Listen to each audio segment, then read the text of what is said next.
à l'échelle animale. Cette petite tache de lumière dans la campagne, ce jeudi soir est un serpent à la tête froide.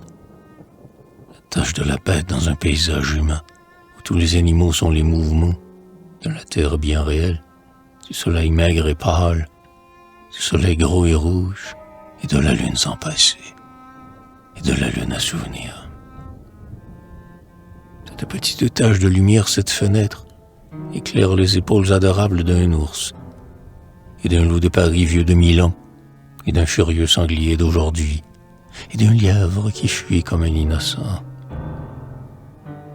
La forêt, voilà la forêt. Malgré la nuit, je la vois, je la touche, je la connais. Je fais la chasse à la forêt, elle s'éclaire d'elle-même, par ses frissons et par ses voix. Chaque arbre d'ombre et de reflets est un miroir pour les oiseaux. Et la rivière, dont les poissons sont les bergers, quelle rivière bien dressée.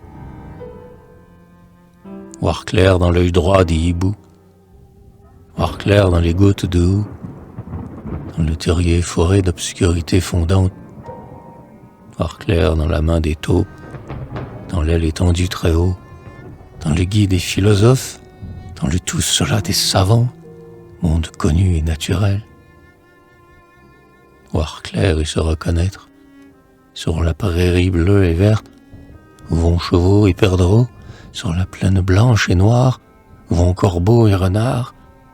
Voir clair dans le chant des crapauds, dans le désordre des insectes, dans les astres de la rosée, dans les astres des yeux couvés, dans la chaleur réglée et pure, dans le vent dur du vieil hiver, dans un monde mort et vivant.